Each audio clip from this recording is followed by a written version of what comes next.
Cool. Jeff, so great to have you here. Thank you for having me, Ken. Appreciate it, buddy. Yeah, I'm admiring. So I just did Jeff's intro and I have Jeff and I are just meeting for the first time today. And I'm looking at Jeff's got this wall that you guys can't see that's got everybody from Sigmund Freud to Oprah Winfrey to Muhammad Ali, who was like my childhood hero, Steve Jobs. Tell me about this wall behind you. This is so cool. I mean, this is inspirational people that Yeah. have left the mark in history. I mean, there's so many leaders, there's so many incredible entrepreneurs, there's so many thought leaders in this world, but very, very rarely do we go through history where one person changes generations, where you could look back 15, 20, 30, 50, 70 years later, and that person still thought as a leader or a changer in our world. So I found inspirational people that have done that, from Steve Jobs to music, Mick Jagger to Bruce Lee to Ali to Einstein, and I thought it would be a great background for just the audience to have some form of inspiration, right? Well, I think we're gonna have a fun talk because I think your heroes are my heroes, and I get that a lot of these are like universal, but not necessarily. I mean, like, I don't know. I think that cross cultural pollination, like I don't know. I just look at like Muhammad Ali as an example, where what I first liked about him when I was a kid was that he was bold and funny, and I liked boxing, and he introduced me to boxing, and I ended up getting into boxing because of him. And what I liked about him later was that he was like a civil rights activist, really at his core, and an awesome humanitarian and a leader and a guy that didn't mind putting his career on hold for so he became bigger, right, than just a funny guy on TV with Howard Cosell. But I just think it's so cool that you've surrounded yourself with these folks. That's awesome. Boxing. Let's talk about that quickly. Yeah, I just well, love hearing conversations. Are you still into it? Is it something you did for a few years?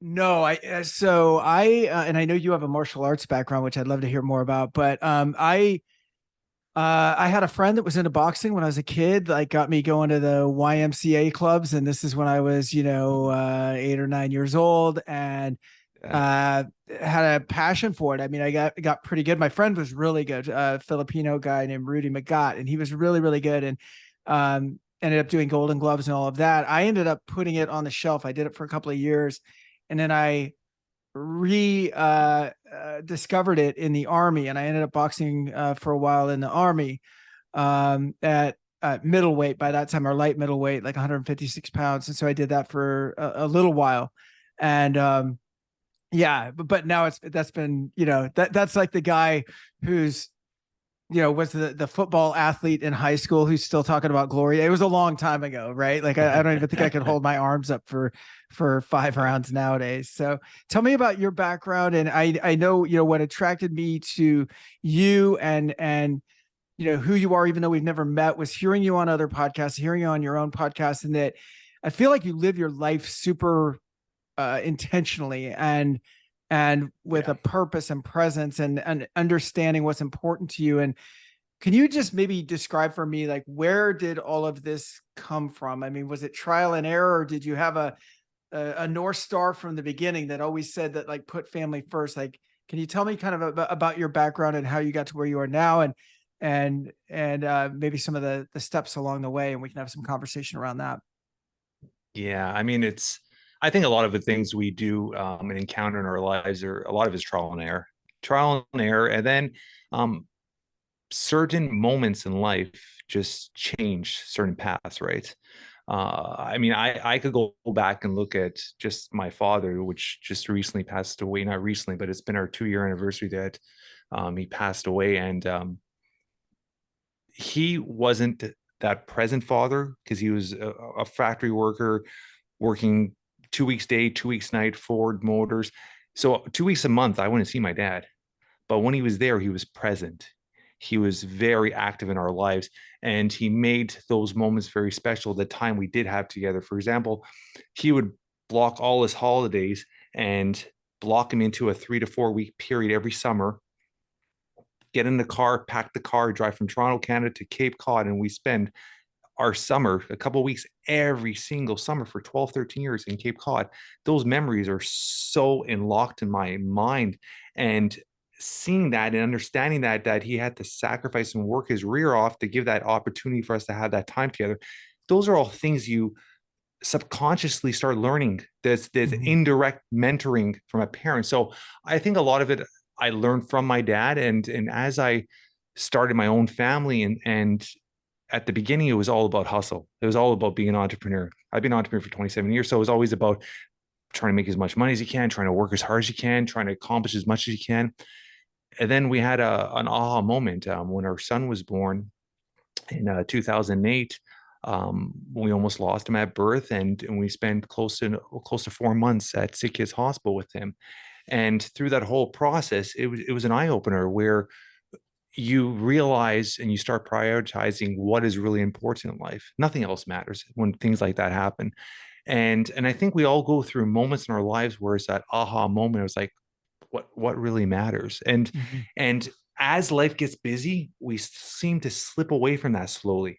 And then it's sometimes at one moment when my father passed away, that once again, it was like, wow, like what's important? Family, time. Money doesn't mean shit. You need money, enough money to get through, because you never see a bank truck follow a procession of a funeral, right? I mean, there's Sure. money's not going to come with you. So you start understanding that as you start becoming older, and you start realizing, and I found this, I think, pretty early, which I think it was very lucky. You start understanding that the only true currency we have is time. Right. And then every time there's a moment in our lives that happen that really open our eyes to that.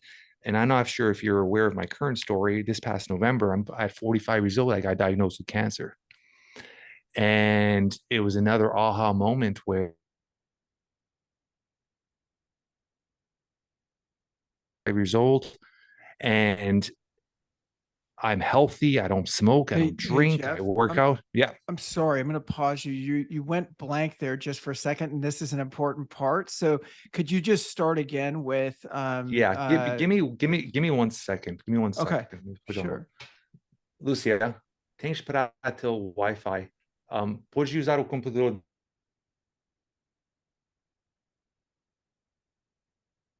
também for agora, para meia hora. Sorry, buddy. We have all in my office here. You can Yeah. crop this out. Obviously, you cut this out. Yeah. So Yeah. I get the studio, then I have an office setting. And then on top of the office setting today, besides the staff, I have my wife here today because her car's in the mechanic. She's here. So she has two devices she's working on Wi-Fi. So Oh, I everybody's got on you. Wi-Fi here. So I'm just getting them to shut it all down. Give me a sec. Yeah, yeah, no worries. And do it to the phone to me. Okay. Awesome. So It should be just better now. start. No, it's all good. So just start with current story and discovering that you had cancer this fall or last fall. Okay. Yeah, Cool. 100%. Cool. So to get back to where we were, this I had another aha moment this past November 23rd. I for a few months I was seeing. I'm going to get into real detail here, and if I don't know if you're okay with that. Of I course. started seeing a little blood up. I started seeing a little blood on my stool, and I was 45. I don't smoke. I don't drink. I was like, "What's this?" I call my family doctor. He says, "Come in. Let's do a full panel blood work. Let's do urine work. Let's do all that stuff." I did everything. I did like 6 vials of blood. All my markers were perfect. He's like, "You're healthy as a dog. You work out every day. You're healthy as a dog. Don't stress about it. You probably have hemorrhoids." I'm like, "Okay." Got back home, talked to my wife, and when your intuition kicks in, those Yeah. moments of intuition, I was like, something's off again. Yeah, went off again. Let me check something. This is weird because our Wi-Fi is on full here. We're Hmm. plugged in internet. Internet. Give me one sec, buddy. Give me one Okay. sec. Yeah, no problem. Dan, you don't have your laptop on Wi-Fi, do you? Do you have your laptop on Wi-Fi too, or is it off? No, your laptop. Okay. This is weird because this is a direct connection. We've never had this before when I'm taping. Give me one sec.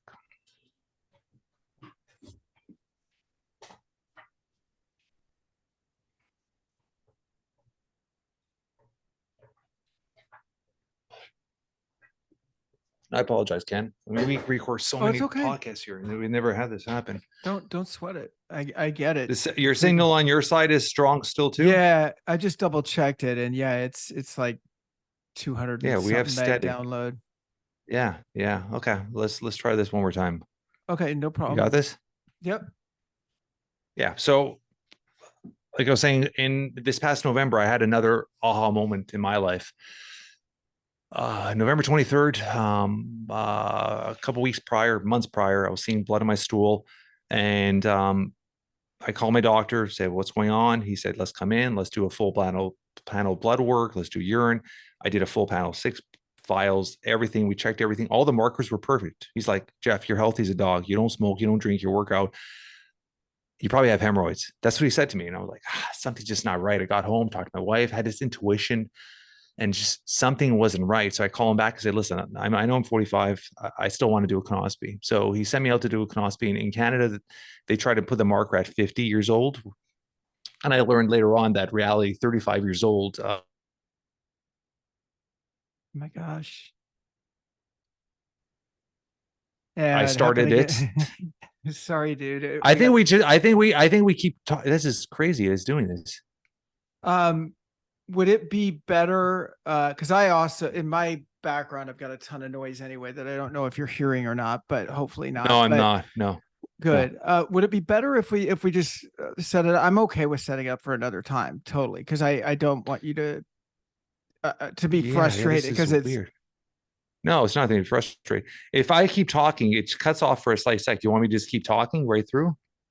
it's just gonna it seems to be happening like every It's 2 or 3 minutes, and when it cuts, you know how sometimes it cuts and it's like the audience can figure it out. Actually, right here when it cuts, it's cutting to nothing, and then it's a that few is seconds and then you come weird. back. Yeah. Let me see something here. Full screen. I got a full. I got a full. It's just like this. This computer. The whole setup is direct like line. It's not even on Yeah, Wi-Fi yeah. here, and No, I it's hear showing you. full signal. I know, I hear you, man. That I is don't know what it is. Same on my side. It's showing super strong signal. And I actually just did a webinar for like 30 people and it was fine, like bandwidth held up and everything. Um, you want to give it one more this. go? And then if we, oh, you just froze me it again right there. I'm going to check one other thing on my side just in case it's not I'm going to try a couple things on my side. Hold on for a second.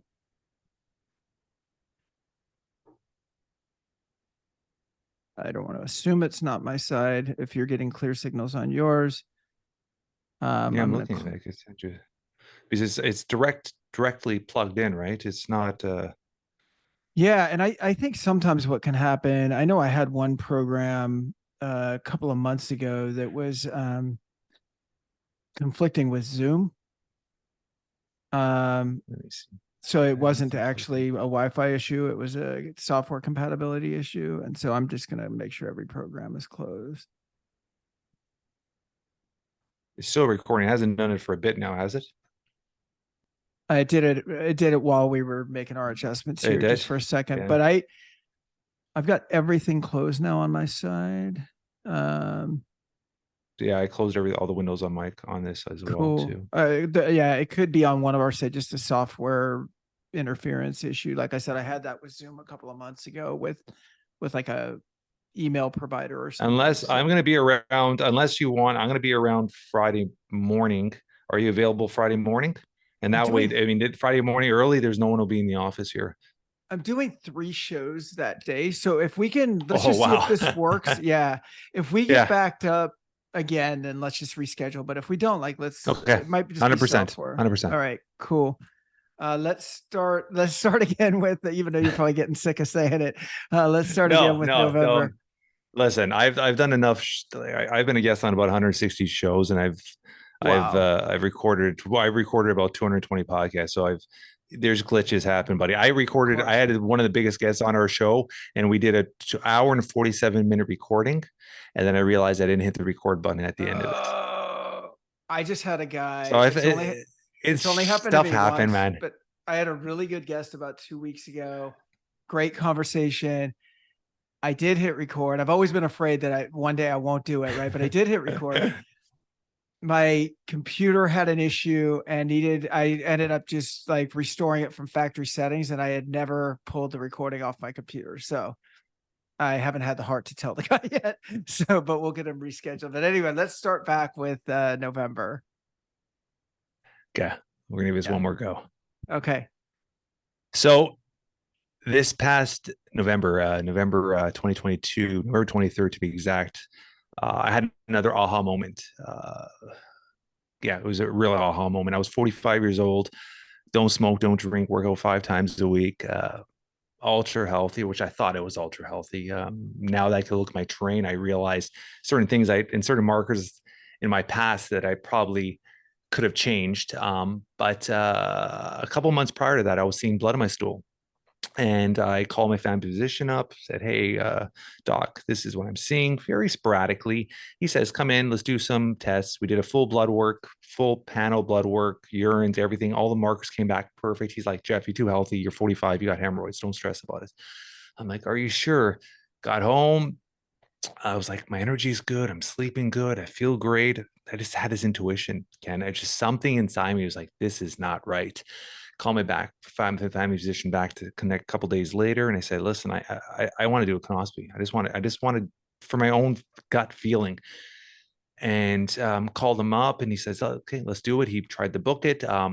This is November. The earliest they had was almost February of 2023. So you're looking Wow. at another 4 months. And I was like, this is because of the backlog of COVID in Canada. And I was like, you know what? I kept being persistent. Somebody was in right. So I kept being persistent, calling. Got a cancellation, got in the following like a week and a half, 2 weeks later, which was November 23rd, go in for colonoscopy, go under, wake up to the doc looking at me and telling me he found a tumor in me. And he said it didn't look good. And my life changed. I mean, having that conversation, coming home and sitting with your wife and your two children. At that time, my kids were 14 and 16, and they just had their birthdays. And telling them, I mean, it's life changing, right? And 45 years old, this is not meant to happen to you. No family history. Like we went, and I looked at cousins, uncles, grandparents, no family history of cancer. So this is not meant to be for somebody that's healthy like me. And it was life changing. And but it also set my mind at a different level. It set me at a level where it was just like, you could at this moment be a victim. You could play that victim card. And I've had a few individuals in my past that have passed away with cancer, young guys. And when I recall, they became the victim. They gave up on life. When they had that diagnosis, they gave up on life. And I always told myself, if that ever were to happen to me, I would not allow that to happen. And I did that. I did the pure opposite. November 24th, the next day, I changed my diet. I went on a keto Mediterranean diet. I had literally started taking almost 17 supplements every single day. I started meditating. I started going to the sauna 5 days a week. And I went on a mission where I was not going to be a victim. I was going to take control of the situation. Mm-hmm. And I think being an entrepreneur, and there's certain moments in my life that kind of led me up to this time. Like I was saying earlier, my son spent so much time, and until this day, he still followed up. That's another story. With the hospital, and I learned the medical system. I realized that we in Canada we had great system because there's OHIP. It's covered through our taxes, but we're just a number in the system. So to get any appointment is 3 4 weeks. Every appointment is 3 4 weeks. So I went on a mission. Within the first 30 days, I had done my colonoscopy. I had a surgeon booked. I had my radiologist booked. I had my oncologist booked. I had done CT scans. I had done MRIs. I had done scopes, all in 30 days. It would take some people 3 to 4 months because I just went on a mission where I was like, I was not going to take no for an answer. If I had Right. to call you 10 times in one day and annoy the shit of you to get me booked in, I was going to make sure it happened. And that all led to when I did my treatment, I did my surgery February 16th, and I kept it hush hush. I wanted to stay focused on what my goal was to get as healthy as I could and as strong as I could for surgery. And I did that. And only, I would say, a handful, maybe 10 people in my life actually knew what was happening. So social media, everything, I shut the podcast down and I just took ultra focused, but it just, all this just led me to another level of understanding of currency, time, understanding of how precious.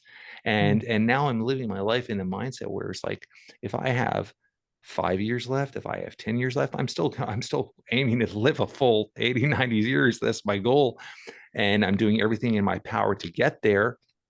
But I understand that how precious life is, and how, as a father, as a husband, as a son, as a boss, as a leader, I have to take control of the time and understanding. And through the process, I've cut my hours at the office.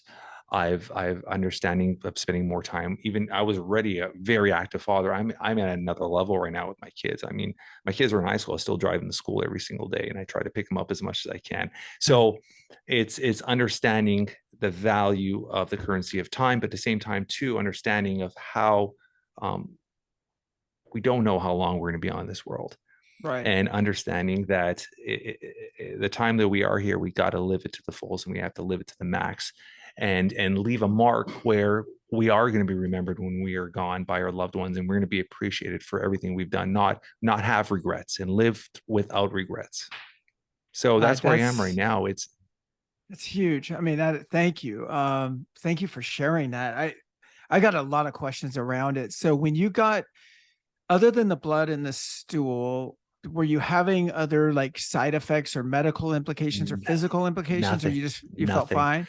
Nothing, buddy. So I'm going to be a huge advocate. Like, I'm now that I've finally settled down. I mean, I've joined a couple of I'm joining a couple of boards and stuff. I'm going to be a huge advocate for men to get tested, because Yeah. men are. I mean, I'm okay.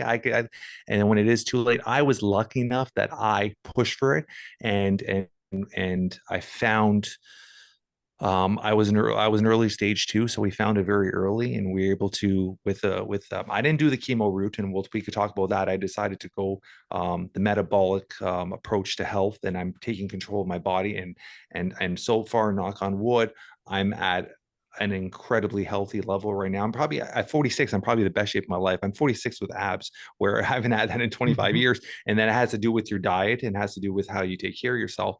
But no, there was no other signals. There is Right. no other signals besides, if I go into the bathroom 5, 6 times, maybe one time I'll see a little strain of blood. It was nothing. And another thing too, Ken, I was very lucky that the placement of the tumor was on the lower part of my rectum. But I don't want to get in detail with your audience, but so that allowed the stool to catch a little of the blood. If it was another 2, 3 inches higher, it'd be mixed in my stool. I Miss would have it. never seen it. Right. And by the time they were to find it, it would have probably been too late.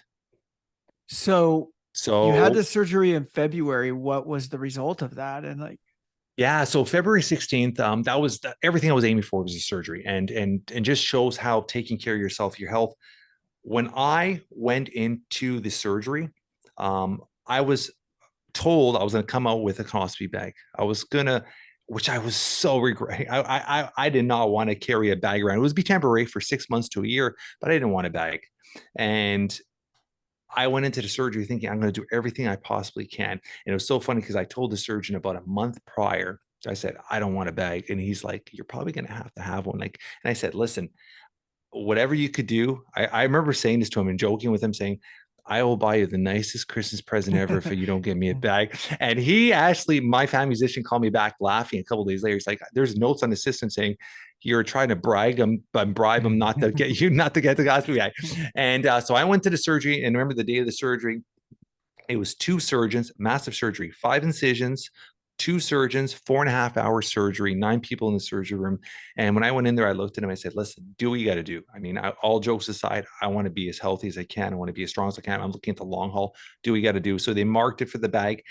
I went into surgery, and I went into surgery knowing that I was, obviously, the goal was to get everything removed. The surgeon came up to me and said, listen, Jeff, like, either we could go in there and take the tumor out, or I could remove. He actually ended up removing 60% of my rectum and 23 lymph nodes. He goes, I rather, you're young now. Let's clean you all out and let's start a fresh start. And I said, let's do that. And we went in, and the surgery ended up being only 3 hours, and I didn't need a colonoscopy bag because everything I did up to that moment, the actual tumor has shrunk almost 30% through that whole Nice. process of diet and everything like that, plus the radiation we did prior. And yeah, I mean, I walked out of surgery. I got up in the in my room about 3 hours after surgery, and the surgeon came by the room to see how I'm doing. And I looked at him. I said, "Doc, what do I have to do to get out of here?" And he starts laughing. He just finished surgery, and he said, "You're in here for 5 or 6 days." And he called me kid. He goes, "Kid, you're in here for 5 or 6 days." And I said, "Listen," I go, "what do I have to do?" And he gave me a list of 7 things. And he goes, "If you do these 7 things in a few days, we'll start talking about it." And he says, "You got to get your catheter out. You got to be urinating on your own. You got to get your IV out. You got to be drinking on your own. You got to pass gas. You got to pass stool, and you got to be able to walk." And this was 1:30 on February 16th on a Thursday afternoon. He came by on Friday morning, and this is where my mind was at this point. He came by at Friday morning at 10 a.m., do his rounds to see how I'm doing. And I looked at him, I go, "Doc, I got 7 of them done." He goes, "What?" I had my catheter out. I was urinating on my own. I had my IV out. I was drinking my own. I had already passed gas, and I had already done 2 laps in the hallway. And he's And you're like, "Are just you kidding waiting. me?" And I'm like, just waiting. He Yeah. came back the next morning on Saturday morning. I had the bed made, my bag packed. I had been to the bathroom, passed stool 3 times, and I said, "I'm ready to be checked out." I was home in less than 48 hours. And it was just Nice. that mindset. And it shows how strong our mind is, and how, if we prepare ourselves physically, man, we could do anything. Our bodies and our mind are so amazing. But I don't think people take the full advantage of that. They don't understand that. I And that's agree. where I I am mean, right now. no, I'm thinking about like, I mean, let's just look at your situation, right? And you probably had that moment in November where to get to the positive, you have to consider the negative at least a little bit, right? So it's almost like, holy shit, is this it? Like, how bad could it be, right? I'm sure that ran through at least a little bit. And then it's like, well, no, fuck that, because there's choices here that I can make, right? And there's something energetically to the way that I think and that I believe and that and I've got kids in this world. You had all the leverage you needed on yourself to Yeah.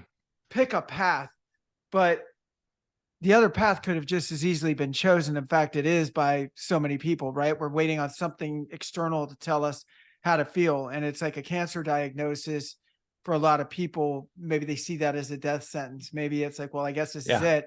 I'll just, oh, and now I'm calling the healthcare system and they're saying they can't see me for 6 months or even do my colonoscopy for 2 or 3 or whatever it's going to be. And I mean, had you waited to get the colonoscopy for 3 months, which I Yeah. think was the initial thing, then you wouldn't have had the Yeah. surgery for 6. By then, the thing Yeah. could have been twice. So it's all around. I mean, the belief that I'm going to get well, but it's also in my control. And if it's in my control, I'm not going to just get what's spooned up and served to me, right? I've got to do something about it. I love you said that. And that was from day one. I remember on November 24th, I looked at myself and I said, "Listen," I go, and don't get me wrong, through that whole 4 months, there was moments I was in the car driving by myself Yeah. where I would tear up. I would think of like, my God, my kids, I'm going to be around to see them grow up. I'm going to see them. I'm going to be able to see them go to college. I'm going to see them play sport. Like, you have those moments as a dad, as a husband. You're like, this is really happening to me, but it were very brief, and then I would just flip the switch. And I think those moments are okay. You need those moments. You need the reality. You need to feel human. It's okay to cry. Of course. And but from day one, Ken, I one thing I would say to myself repeatedly every single day: control the controllables. Control the controllables. That's it. If it's out of my control, so everything was controllable. So I would say, okay, my next thing on my list, I would create lists. My next thing on my list, I got to book oncology. Okay, that's my controllable now. Call, book it, checked off. Now the next thing I control, anything inside me, I was just controlling the controllables. Let me put these vitamins in. Let me take this time. Let me rest here. Let me meditate here. Let me do my saunas here. Anything I could to control, I was doing. Anything that was out of my control, I didn't focus on. Right. But that's that And difference anything that in was in the that not future. that's that difference in not being in the victim mentality that you talked Yeah, about at the beginning of the story, though, because a victim waits and sees what life is going to serve up, right? Versus yeah, being yeah, yeah, proactive and going, no, I there's at least parts of this that I can control. Let me ask you, so in that time frame, the kind of November to February time frame, and here you are, this guy that, I mean, you know, you built a life, I think, on being a great dad first and a great husband and a great leader and entrepreneur, probably as a backseat to that, but still very important as part of your mission. When you're faced with your own mortality, were you satisfied, I guess, with where you were in life? Did you feel good about your relationship with your kids? Did you feel good about your relationships with your friends Yeah. and with your wife? And or did you feel like, hey, even though I've dedicated myself to this, I still feel like there's some unfinished business? How were you feeling during that time frame? I think we all have those moments where we question and have those moments of regret, even though we live to the full. Like I've always said, and I always tried to live to the fullest. I spend as much time with my kids, my family. We go on vacation. I'll give you an example. When my dad passed away, I was the 45-year-old. Well, back then when he passed away, I was 43. I was 43, 44. I was the son that would talk to my dad 3 times a day on most days. I would call on the way to work. I would call on the way home. I would call before I went to bed. I always hear his voice. We would talk. We see each other. We spend so much time. I did so much stuff with him. He was a huge part of my life. He was a huge part of my children's life. So I should have zero regrets because most people see their parents maybe once every few months. I would see them on a weekly basis. We would talk every single day. We did so many things together. And when he passed away, it was a sudden heart attack, unexpected. No one knew it was coming. And I talked to him on a Thursday at 10 p.m. saying goodnight. I got a call at 6 a.m. on a Friday morning that he just had a massive heart attack in front of my mom. Went to the bathroom, and that was it. Your mind starts running into these regrets. Like I could have spent more time with him. I could have done this with him. You always have those questions because it's just human nature, right? Yeah. But when I sit there and analyze my life, I've lived a good life. Yeah. I haven't had regrets. I've done everything I've wanted. I've built companies. I've sold companies.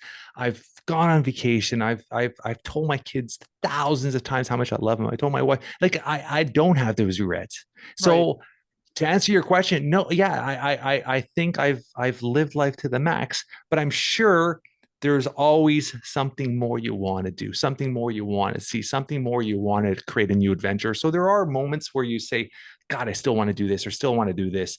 But part of me is like, you know what? I've been a solid, good husband and father. Yeah. So I I I haven't had those regrets. And this one thing I've always talked about, even in my other podcasts, is the non-negotiables. Like I've always made my family non-negotiable, and that allows me to not have those regrets.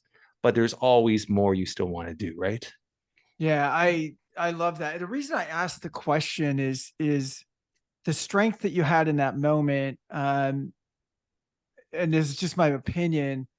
And I'm talking about the moment after you found out you had cancer. And of course, you've got the, you know, sometimes the thoughts creeping in, but in general, like a very mission, it's my job to beat this thing. And here's what I'm going to do. Right. And I'm Yeah. going to control the controllables. And Yeah. to me, that comes from a place of, or a foundation of abundance, more than likely. Like if, if you're full of regret, if you're full of that, all to me feeds into the victim thing, right? Like, oh God, Yeah. I knew there wasn't going to be enough time. I knew I wasn't going to do, you know, and regret, resentment, all of those Yeah. things come from, I think, that same place. So I'm going to take you back though. So it's so cool that you've had, not cool that you got cancer, but cool that you've had these Oh, markers along the way um, I guess not only keep you on mission, but point you towards a mission. And then I guess like reinforce it. I mean, at this point, are you, I'm guessing like your audience and the people that you work with and the people that you coach, I mean, they look at you as the ultimate family guy, the guy that puts family first, the guy that helps them to get their yeah. priorities. You're in great shape. You really do look like you're like you could pass for 30 years old, right? I mean, you're in great shape. You look young. You got not just a youthful look, but a youthful energy, a youthful smile, right? Yeah. As we're talking about it, could this be? I mean, do you look at it as maybe, I'm not trying to get like religious about it, but maybe in a kind of a spiritual sense, is this put on you as a test, maybe to be a great example to the people around you? I mean, do you look at it that way? Is that leverage for you? Uh, I think we all go through moments. I mean, when my son, I'm going to give you a quick little 2 second story. Yeah. When my son was discharged from the hospital, they had to give him a diagnosis, and they said his diagnosis on his release forms was CP, cerebral palsy. So we didn't know if he would ever fully walk. We didn't know his outcome. We didn't know um, just learning everything, the ability. We didn't. It was just all these unknowns and these questions, right? And he became a mission to me for the first 12 years, and now it's still, I mean, he's turned 15 now, but the first 12 years, um, he became my mission. From therapies to stretching to my wife and myself did everything possible to alter his outcome. We didn't want to be, and a lot of parents listen to a diagnosis from a doctor and they just, this is what it is. Got to live with it. I was like, screw that shit. And we did everything in our power to the point where we got him to start walking. We got him into AFO braces. He was wearing braces up to his knees. And I had this mindset in my head, and the back of my mind is like, I need this kid out of those braces. I need him to be able to run. I need him to be able to do everything. And we set a goal. And the goal was, in my mind, by 12 years old, I wanted him out of his braces and I wanted him to run a marathon. Oh, And by wow. his 12th birthday, he was out of his braces. The day before his 13th birthday, we ran our first marathon together. And this kid has become this crazy little athlete. He works out every single day with me. He's a lefty. His body, through the trauma through his brain, his whole right side of his body had very little function at birth. Now it's open and balanced with physio through where he does everything, but he learned how to do everything with his left hand, and he's became this incredible left-handed pitcher at 15 years Rare. old. He just turned 15. He's throwing 66 miles an hour as a lefty, accurate. Like it's just, but he was my mission. And a lot of people, and why I'm telling the story is a lot of people tell me like, your son's so lucky to have you because your drive, your hustle, your ambition has made him surpass his outcome, made him so much more advanced than most other children because the time and dedication you gave to him. And I say it's the opposite. I go, I was very blessed, and I won't, and I don't regret what he's been through because it's turned me into the man I am.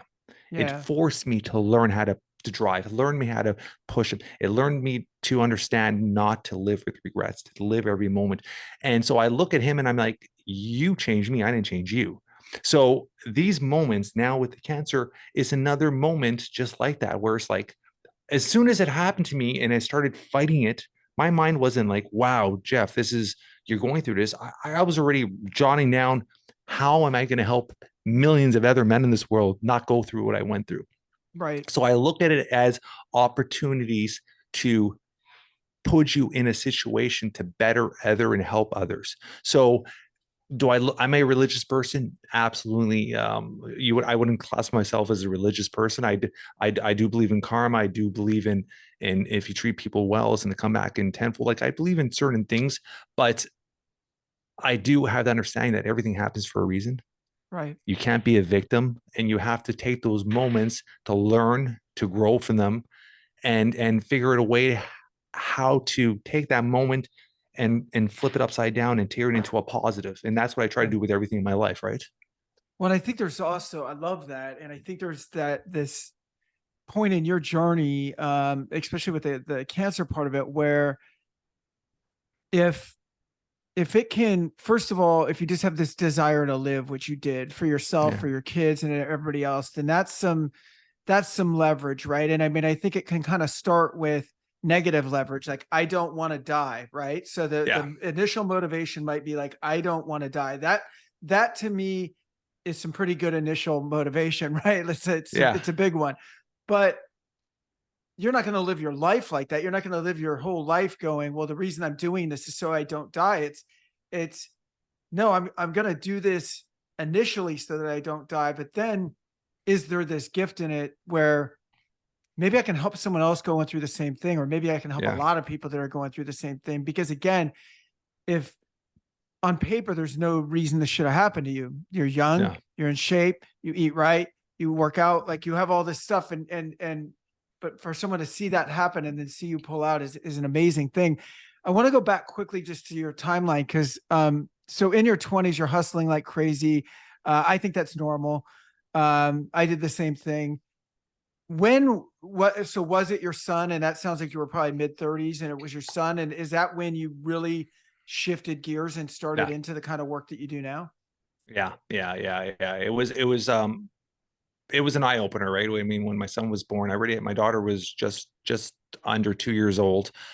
But I wasn't that active, great dad. I was working, I was very rarely home. So that switched, and I'm lucky enough to switch early enough that she's not going to remember it. But it was at that moment, and how it actually started was I had a successful company, Camor, where at that time I had sold a couple other little smaller companies, and Camor was just really taking off and doing really extremely well. And I was banking a little money, and I looked at my son, I go, I don't know his future, and if something were to happen to me today, what's going to be left with? Like Camor, where if I'm not here, even though we got staff, it would fall apart within a few months. And I started looking at that, and that's when I really started focusing on another business, which is called True Blue Homes, which is vacation and commercial rental businesses, where we started purchasing properties and using that rental income to grow the assets and grow them up to 9 properties over the years. And that was my mindset of the next business, where I wanted to have that passive income. I wanted to be able to say, hey, if something were to happen to me, that income's still coming in for my kids. Mm-hmm. And that's where it led to that. And understanding passive income, and understanding that as an entrepreneur, you don't have to wear every hat. You could hire staff, you could train staff, you could take a step back. And that's also led me to where I am now. Now I'm in the office from 8:30 till 12:30 every day. And that's it. By 1 o'clock, I'm in the sauna. By 2:30, I'm home, picking my kids. By 4 o'clock, I'm at the gym with them. And I've created that schedule where it's like very condensed. I try to get as much as I can done. And weekends has always been family time. I've never had the office open. I've never opened any of my businesses on weekends. Weekends has always been family time. So now, going back to that, yeah, it's a situation where when that happened to my son, it really opened up how I understand business, how I learn business. I really started learning how to push away and understand you don't have to wear, like I said, every hat in the business, and trusting your staff, and not having that mindset also as an entrepreneur, where certain jobs don't have to be perfect. They just have to get done. And that giving that freedom. Because I think a lot of entrepreneurs, they have that trust issue where they feel like nothing's going to get done the way they want it. So they hold on to everything. And that my son really changed that aspect of me as well, right?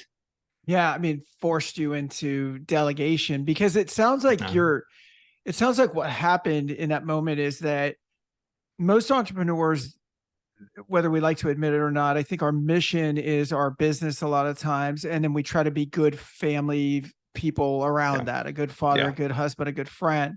yeah, What flipped, it sounds like in that moment for you, like literally in that moment, was that your mission became your family yeah. and your businesses supported that. And so if something needed to take a back seat, it wasn't not going to your kids' play or whatever. It was going to be, no, I'll just have to find a way to delegate, even if that means it gets 100%. 80%. Yeah. 100%. And I have never missed from that moment on. I could honestly tell you could ask my wife. I have never missed a family event, a recital, a baseball game. I have never missed one kid event ever since that moment. Wow. That's amazing. And it's just understanding. And when you look at, I mean, how do we look at money? I think that's a huge question. How do we look at money? And I started realizing money was just a vehicle for freedom, right? You just have to look at, I'm making my money, and this money is giving me the opportunity to do the things I love Right. on a more frequent basis. That's all it is. And that's Right. how I started looking at money, right? As a financial freedom. That's all it was. And once you understand that, it just puts everything in perspective. And I'm guessing you didn't make less money as a result. To be honest, I made more. Right. And I You think learn more. I think you learn more. I think also there's not the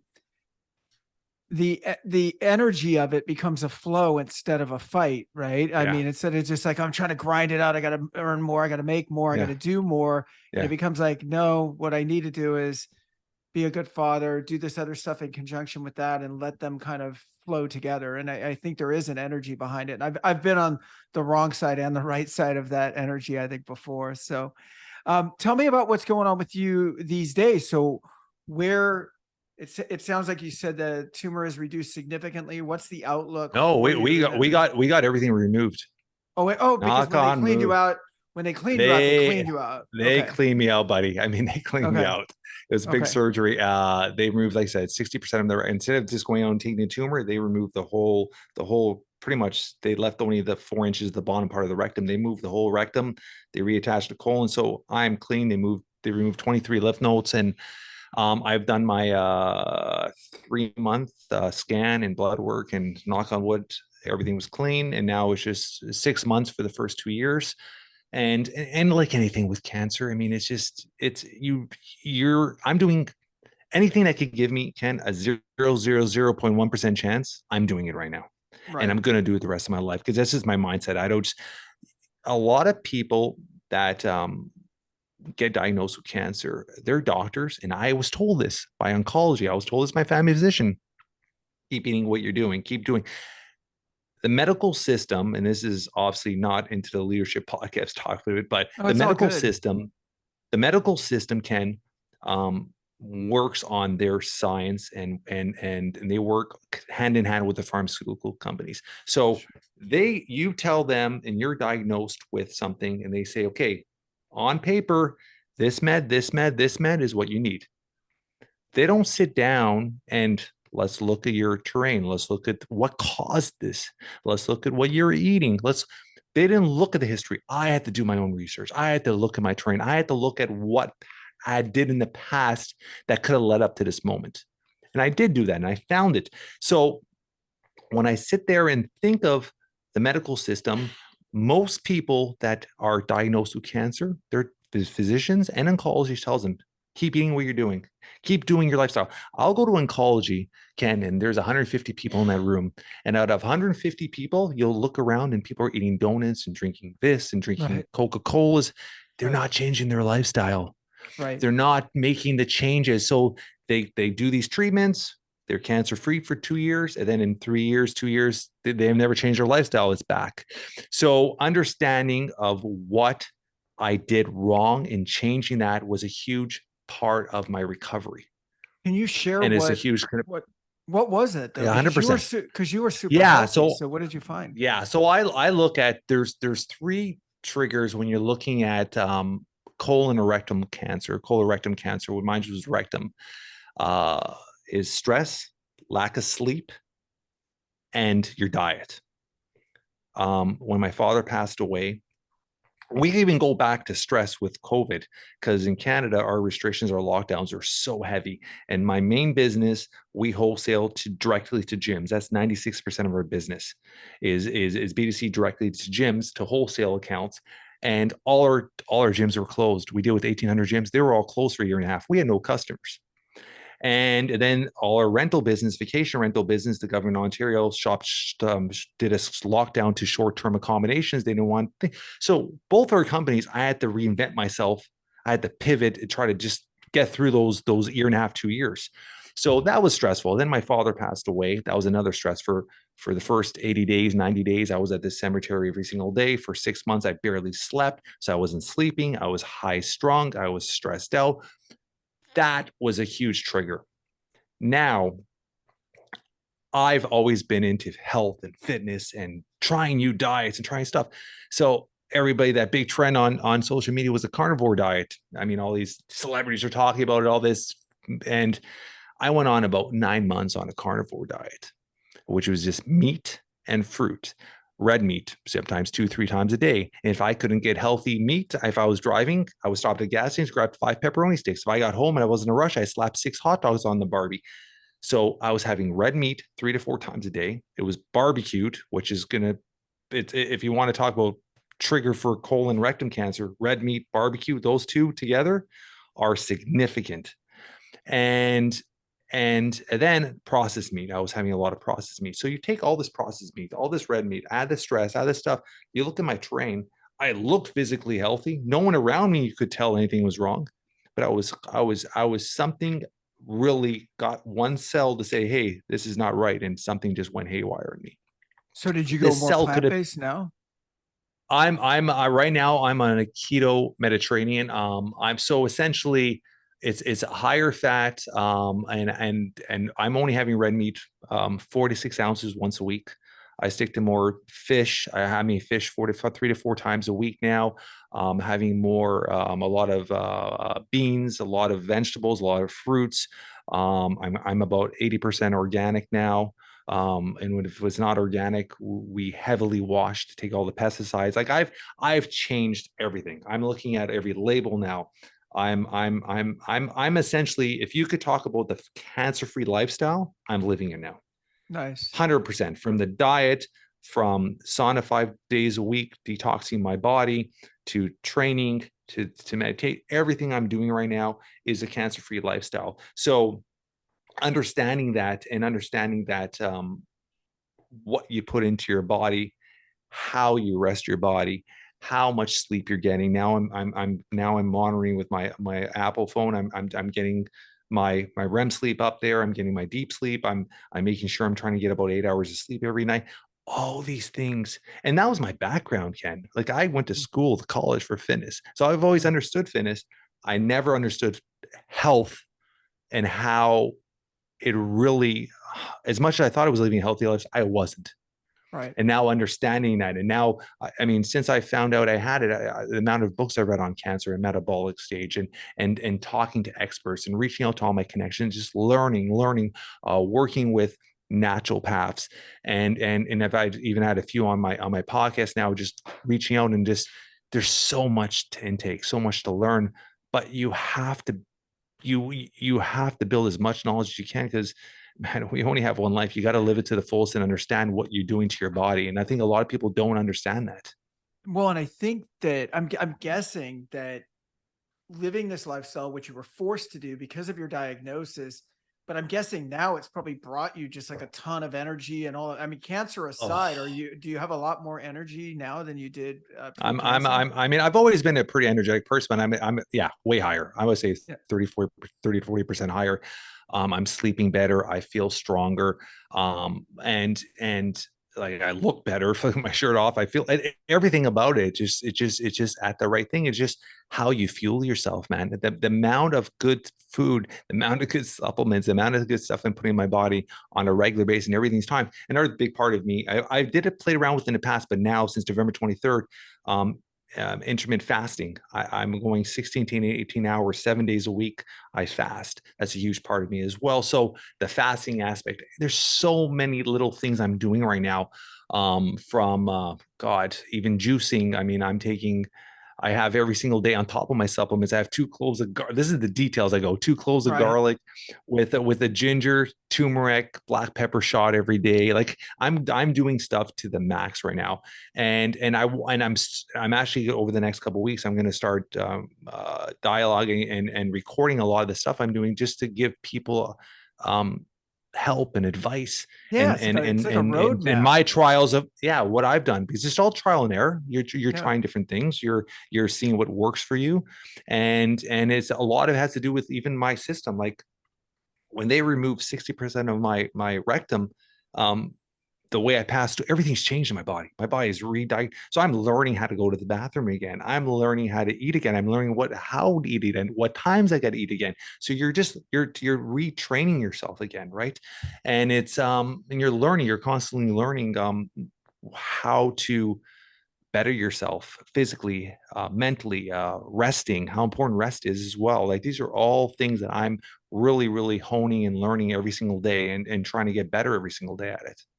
Well, thank you so much. I want to be mindful of your time. I know we Yeah. stayed on the health thing, but I think it's so important as far as what's going on in your life right now. And I think I don't know, you're such a great example for your family, but you're such a great example for, I mean, other leaders, whether it's, you know, no matter what they're going through. I mean, just the power of, I think your belief system, the power of knowing that you can control the controllables.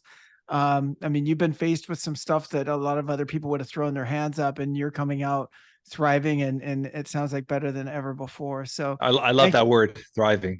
Yeah. That's a huge thing. That's a huge word I say all the time. When I wish I don't usually put the video out there other than a couple of clips, but if you guys, if they could see you, Jeff, like they would know, like energetically. I didn't know you before this podcast, but I Yeah. can't imagine you having more energy than you do right now, or it comes out of you. So thank you so much for joining us. I will make sure to put all the ways to get in contact with you because I know uh, what would you like to talk about, by the way? Because we didn't talk about like your coaching or anything else here. Was there anything you'd like to mention before I, hit Uh, I think this topic is very important because now that I've gone through it, I never realized how many people cancer affects. yeah, And every single person you talk to either has a relative, a friend, or themselves going through a situation now with cancer. So, um, anybody that wants to reach out to me and ask any questions or any concerns or about my diet, about my supplements, or my network, because I'm building a massive network in that section as well on top of my businesses because I just want to be able to.